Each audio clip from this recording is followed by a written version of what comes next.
Hinikayat ni Senator Alan Peter Cayetano ang Department of Information and Communication Technology o DICT na mag-hire ng maraming personnel na cybersecurity expert.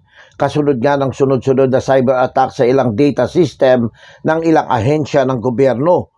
Magugunita na inatake kamakailan ng mga hackers ang website ng DICT, PhilHealth, House of Representatives at Philippine Statistics Authority na tila hinahamon ang kakayahan ng gobyerno sa larangan ng teknolohiya.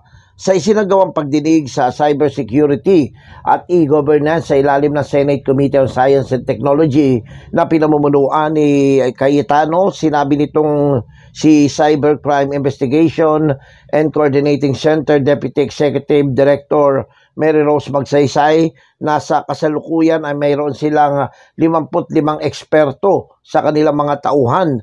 Aniya, karamihan sa kanila ay mga cyber technologies at pinakamahusay na taong kilala na nila. Gayunpaman, inamin niya na ang bilang na ito ay hindi pa rin sapat. Isa sa mga dahilan ang pagtungo at pagtatabaho ng ilang cyber expert sa abroad at sa mga pribadong sektor dahil sa mas malaki ang sahod. Aminado naman si DICT spokesperson Renato Paraiso na ito yung realidad dahil sa malaking pagkakaiba sa sweldo sa pagitan ng mga empleyado ng gobyerno at ng mga pribadong sektor. Inamin ni Cayetano na ito na ay isang lehitimong issue dahil may mga taong pipiratahin talaga para sa mas magandang sweldo at hindi aniya sila masisisi dito. You know, you can't blame them to want to be able to provide for their family. So it's not unique. It's not for everyone, meaning there are certain positions na pag tinignan mo sa gobyerno maganda na.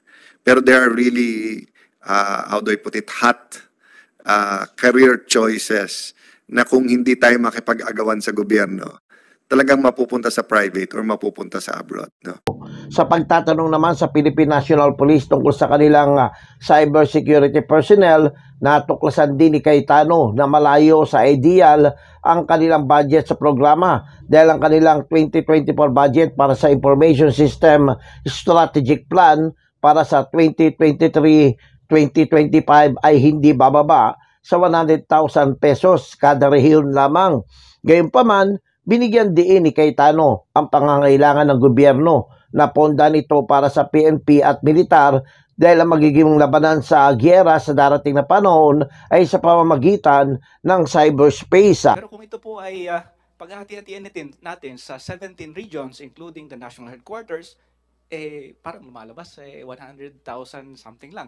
No? So maliit po talaga. Pero ganoon po man, ay nais ko pong ipabatid sa ating publiko. So General, is it a good description to say na it's a good start? Opo, opo. Yeah, It's Mr. Chair. still not ideal. Confirm ba sa DICT? It's a good start pero malayo pa sa ideal for a PNP. Kasi kailangan natin tignan in terms of papasok na investment sa bansa, di ba? Yeah. Sa huli, hiniling ng senador sa DICT at sa mga ahensya na magsumite ng mga plano sa komite, kabilang na ang pagkuha ng mas maraming cyber expert bago ang deliberasyon sa budget sa buwan ng Nobyembre. Ako, si Jojo Sikat, walang inatasang balita.